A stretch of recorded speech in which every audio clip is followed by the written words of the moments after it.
Welcome to this guide to plagiarism. Today we'll cover what plagiarism is and talk about how you can avoid it in your work.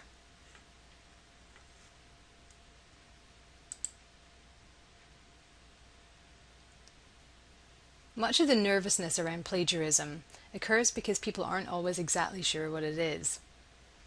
Plagiarism is the deliberate use of someone else's language, ideas, or other original materials accompanied by a failure to acknowledge the source.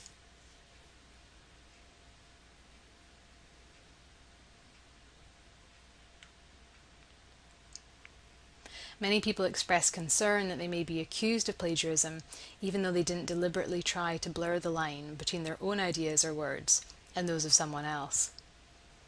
If you try to credit your source but your citation is incorrect, that's a failure to document a source properly, not a case of plagiarism. Missing a citation altogether, however, is a greater cause for concern. It's very difficult in a case like that to prove that you didn't omit the citation purposefully with the idea of passing off someone else's ideas as your own. The bottom line is that it's your responsibility, A, to acknowledge other people's ideas that you use in your work, and B, to do so according to the conventions of whichever citation system you've been asked to use.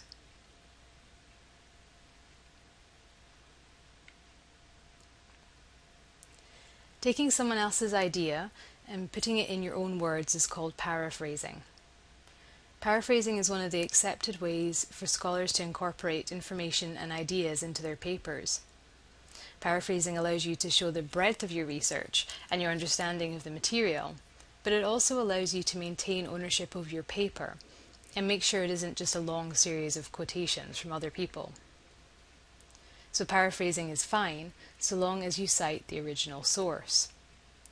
The bottom line here is that putting someone else's ideas into your words doesn't make them your ideas.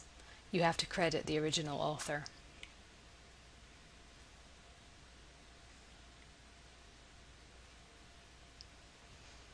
So what about so-called common knowledge? How do you know if something counts as common knowledge? The Second World War started in 1939 and ended in 1945. That's a fact, so you don't need to cite it. However, the idea that realist foreign policy theories are not sufficient to account for Ireland's wartime foreign policy behaviour, that's the idea proposed by a specific scholar, Conor O'Loughlin from Dublin City University. It's his interpretation of events. If I included that idea in a paper I was writing, I would have to cite the source, which, incidentally, is the journal Irish Studies in International Affairs, 2008, volume 19, page 99 to 117.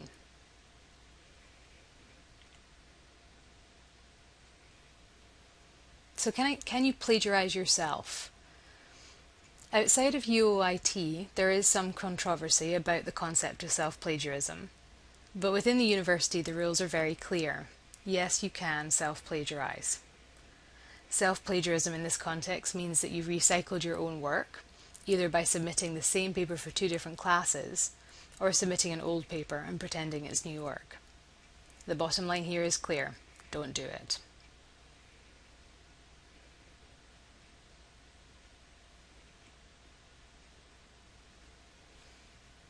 Accurate citation is really important. Being able to show that you got your information from a reliable source, acknowledging the people whose ideas and thoughts you've incorporated into your own work, and allowing your instructor to consult the source you used are three of the most important reasons to cite correctly.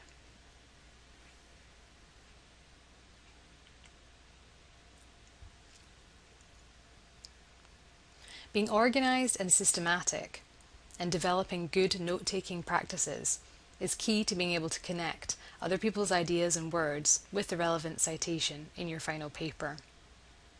If you've lifted a direct quotation from somewhere, just make sure the quotation marks in the citation don't get lost in the process of drafting or redrafting.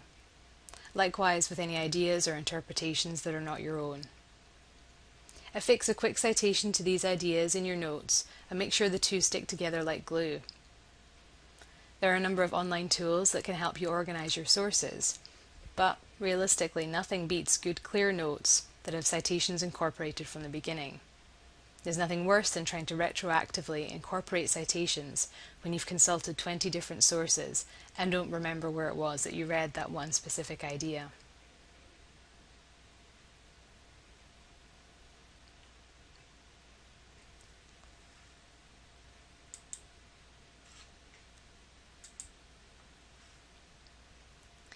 And just to show that writers at all levels can make themselves vulnerable to accusations of plagiarism if they haven't cited sources they use, there's an example here of a Pulitzer Prize-winning biographer and historian, Doris Kearns Goodwin.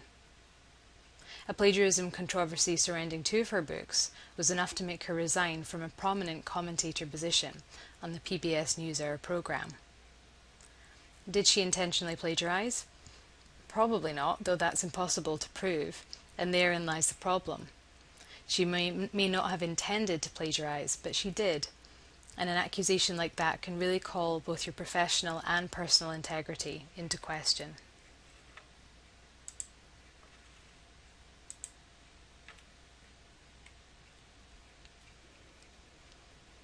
This is a statement from the Council of Writing Programme Administrators. Plagiarism does not simply devalue the institution and the degree it offers. It hurts the inquirer, who has avoided thinking independently and has lost the opportunity to participate in broader social conversations.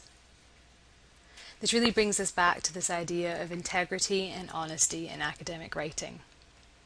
If you make creative use of someone else's idea to make a fresh argument, or draw an interesting conclusion about something, you're contributing to a broader academic discourse. Just make sure you give credit where credit is due, and recognize the contributions of others to your work.